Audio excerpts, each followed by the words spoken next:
Bonjour, bienvenue pour cette deuxième édition de la chaîne des décideurs du marketing digital. Aujourd'hui, je reçois un client, Nicolas Trax, qui est responsable e-commerce d'Atlas Formen, une division des éditions Atlas. Bonjour Nicolas. Bonjour. Est-ce que tu peux te présenter? Je m'appelle donc Nicolas Trax, responsable e-commerce chez Atlas Formen.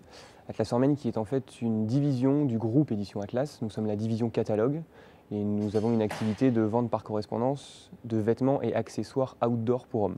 D'accord. Aujourd'hui, la part du chiffre d'affaires que tu génères en e-commerce, elle représente combien? Alors au décembre 2010, la part du e-commerce dans l'activité représente 20%. D'accord. Et nous avons un objectif qui est qu'en 2013, nous réalisions 50% du chiffre d'affaires de l'entreprise, soit une commande sur deux passée sur Internet. D'accord. Donc pour toi, le marketing digital est stratégique. Tout à fait, oui. Et ce que je te propose, c'est d'aborder le marketing digital à travers les 7 péchés capitaux et qu'on évoque sur chaque péché, bien sûr, la thématique et un témoignage direct de tes problématiques quotidiennes sur ce péché. Ok. Très bien. Donc le premier péché, c'est l'orgueil. L'orgueil, je l'associe à l'optimisation d'un site internet marchand. Qu'est-ce que tu peux nous dire sur ces sujets? Alors l'optimisation d'un site marchand, c'est extrêmement important pour la qualité du parcours client. C'est extrêmement important de pouvoir analyser, mesurer ce qui se passe sur un site internet de façon à pouvoir proposer à l'internaute les bonnes portes d'entrée, les bons produits et tout ce qui correspond à ce qu'ils sont venus chercher quelque part. D'accord. Donc pour toi, tu travailles beaucoup sur la logique d'abandon de panier, sur la logique d'A/B testing, de multivariable testing, tout ce qui va permettre de gagner chaque pourcent de conversion en ligne. Exactement, tout à fait. C'est vraiment une problématique importante dans le e-commerce au jour d'aujourd'hui. Beaucoup d'acteurs se concentrent sur l'acquisition de trafic. C'est très important bien évidemment, mais il faut aussi avoir en tête que l'optimisation de ce qui se passe sur le site est tout aussi important, puisque récupérer des internautes, c'est bien, mais l'objectif final, c'est quand même générer des conversions. Très bien. Alors le deuxième péché, c'est la paresse que j'associe au référencement. Quel type de référencement tu pratiques et quels sont les écueils à éviter et peut-être les bonnes pratiques que tu peux proposer aux téléspectateurs? Alors, en tant que membre d'un groupe de marketing direct, nous sommes extrêmement héroïstes. C'est très important pour nous de garder en tête la problématique héroïste. Par rapport au référencement, on a vraiment investi sur du référencement à long terme, donc toutes les problématiques de SEO, SMO. Ça nous permet quelque part de pouvoir gagner et acquérir des clients sur notre site, tout en étant sûr que ce sont des valeurs qui vont perdurer. Les problématiques de SEO peuvent être abordées de façon différente. Nous, on travaille sur des problématiques de SEO interne, donc optimisation de tout ce qui se passe sur le site, création de pages éditoriales, création de contenu, des fiches conseils, optimiser les éditos. Ensuite, on a une problématique d'SEO externe qui, là, regroupe tout ce qui est inscription dans les annuaires, stratégie de netlinking et encore d'autres activités. Et pour terminer, la partie référencement naturel qui est aussi important pour nous, c'est tout ce qui est fait à la performance. On travaille sur des mécaniques de CPA pour le SEO. Donc en fait, on travaille avec des acteurs qui s'engagent sur des mots-clés, sur des délais de 6 mois à 1 an, à nous faire remonter sur la première page de Google. D'accord, donc tu ne payes pas du tout au clic, mais aux ventes qui seront concrétisées. Non, ça ne marche pas comme ça. On paye une prestation de CPA, donc un pourcentage supplémentaire, si l'objectif d'un mot-clé remonte en première page de résultat. Et que donc tu maximises l'efficacité et ta visibilité. Très bien. Tout à fait.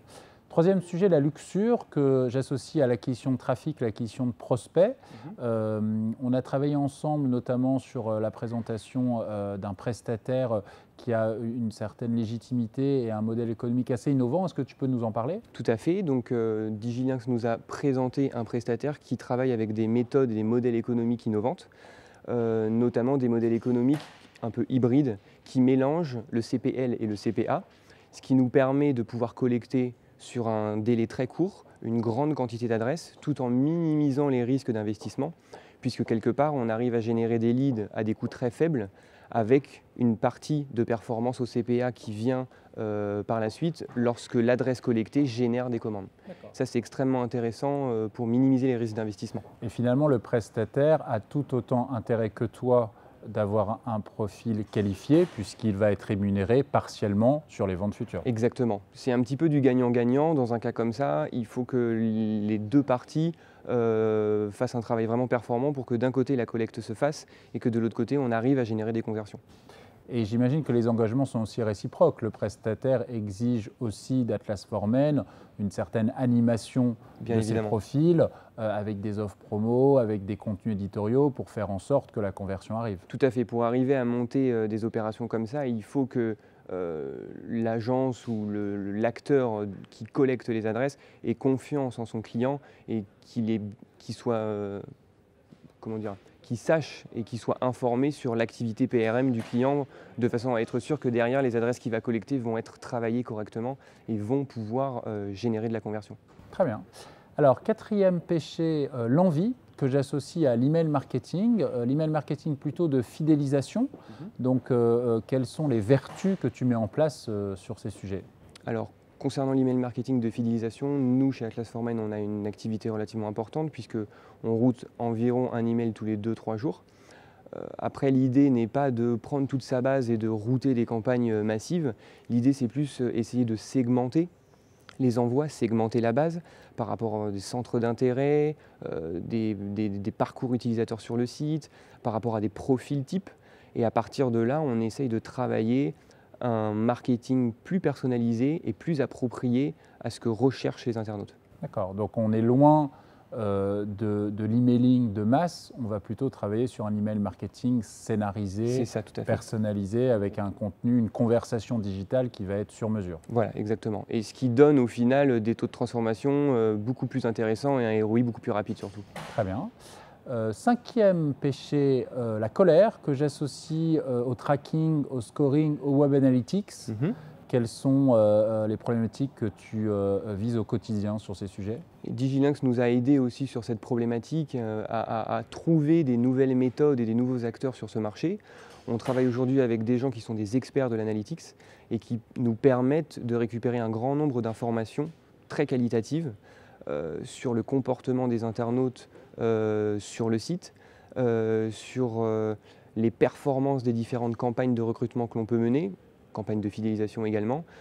Toutes ces informations statistiques et chiffrées sont extrêmement importantes et doivent être analysées pour pouvoir derrière adapter les offres, adapter les leviers marketing qui fonctionnent bien et qui performent et également optimiser et revoir les leviers qui fonctionnent moins bien. Oui, c'est-à-dire qu'en fait, considérer que c'est l'internaute qui va te remonter les informations perspicaces pour présenter un site ou des contenus qui sont les plus pertinents pour lui. C'est ça, tout à fait. Alors, sixième sujet, avant-dernier péché, l'avarice que j'associe à toutes les logiques PRM, CRM. Est-ce que tu peux nous dire quelles sont les mécaniques que tu emploies sur ces sujets? Alors la PRM est quelque chose de très important pour nous puisqu'on collecte quand même une grande partie des adresses qu'on exploite. Donc toute la PRM est très stratégique. On va travailler sur différents aspects, on va travailler sur la personnalisation des offres et des objets bien évidemment, on va jouer sur de la géolocalisation en fonction du type d'objet, on va jouer sur du split test bien évidemment, on va tester des créas, on va tester des offres, on va essayer de trouver la bonne méthode et la bonne mécanique pour générer derrière de la transformation. Ensuite on va aussi beaucoup travailler sur la source de collecte, c'est-à-dire que quelqu'un qui a été collecté sur un site internet et quelqu'un qui a été collecté via un bon de commande papier par exemple, on va le travailler différemment, on va leur proposer des choses qui sont différentes. Tout ça dans l'optique d'optimiser toujours le ROI et d'arriver à des taux de transfo intéressants. D'accord. Alors dernier péché mais non le moindre, la gourmandise que j'associe à la monétisation. Est-ce que tu monétises l'audience de ton site? Est-ce que tu monétises tes bases email? Est-ce que tu monétises tes cookies? Est-ce que tu es sur ces sujets ou pas du tout? Alors, au jour d'aujourd'hui, on fait très peu de monétisation parce qu'on privilégie notre base et les offres d'Atlas Formen à router sur notre base. Néanmoins, avec certains partenaires, on fait un petit peu de monétisation. Dans notre cas, c'est énormément de couplage adresse postale, adresse email. Donc ce sont des acteurs qui veulent faire un petit peu de multicanal, qui vont nous louer des adresses postales et qui vont louer en complément les adresses email qui correspondent de façon à pouvoir faire du multicanal, envoyer un courrier suivi d'un email. Voilà, ça c'est le type de monétisation que l'on fait aujourd'hui, mais ça reste quand même minimum. Donc tu ne commets absolument pas un péché de gourmandise à vouloir tout monétiser et tu te concentres vers ton métier initial qui est finalement de vendre des produits outdoor pour Tout à fait, exactement. Très bien. Eh bien, merci Nicolas. Merci Hervé. Et en espérant que Digilinks t'aidera à passer du péché à la vertu. Et rendez-vous pour la prochaine émission avec un nouvel acteur de l'e-commerce qui témoignera de ses problématiques en marketing digital. Merci.